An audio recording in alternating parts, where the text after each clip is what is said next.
کو اتنا علم کافی ہے کہ اللہ سے ڈرتا رہے۔ گناہ سے توبہ کرنا واجب ہے، مگر گناہ سے بچنا واجب تر ہے۔ اس دن پر رو جو تیری عمر کا گزر گیا اور اس میں نیکی نہیں کی۔ تو دنیا میں رہنوں کے سامانوں میں لگا ہے اور دنیا تجھے اپنے سے نکالنے میں سرگرم ہے۔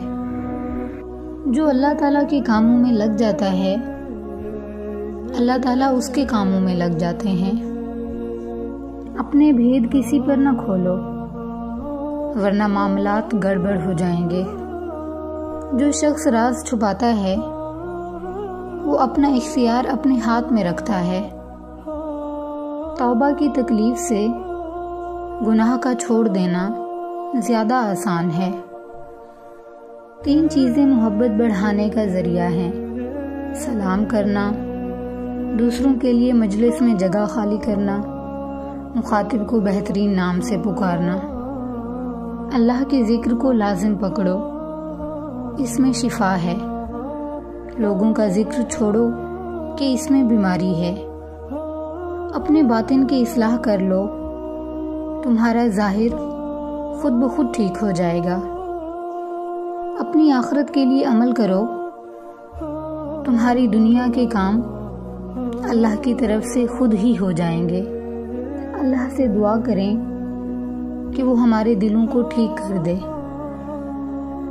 مت رکھ امید کسی سے مگر اپنے رب سے، اور مت ڈر کسی سے مگر اپنے گناہ سے۔ خاموشی غصے کا بہترین علاج ہے۔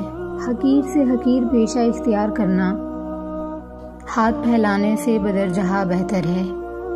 گناہ کسی نہ کسی صورت سے دل کو بے قرار رکھتا ہے۔ اللہ تعالیٰ کو ہر وقت اپنے ساتھ سمجھنا افضل ترین ایمان ہے۔ جب زبان اصلاح پذیر ہو جاتی ہے، قلب بھی صالح ہو جاتا ہے۔ اے انسان، اللہ نے تجھے اپنے لیے پیدا کیا ہے اور تو دوسروں کا ہونا چاہتا ہے۔ حرام کاموں سے نفس کو روکنا بھی صبر کی دوسری قسم ہے۔ جو شخص اللہ تعالیٰ کو بھول جاتا ہے، اللہ تعالیٰ اس کو اپنی جان بھی بھلا دیتا ہے۔ جھوٹی تمناؤں پر بھروسہ کرنے سے بچتے رہو، تمنائیں بے وقوفوں کا سرمایہ ہیں۔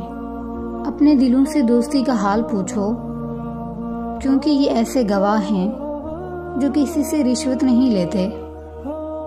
تنہائی میں اللہ سے شرم کرو، کیونکہ وہ تیرے اعمال ہمیشہ دیکھتے رہتے ہیں۔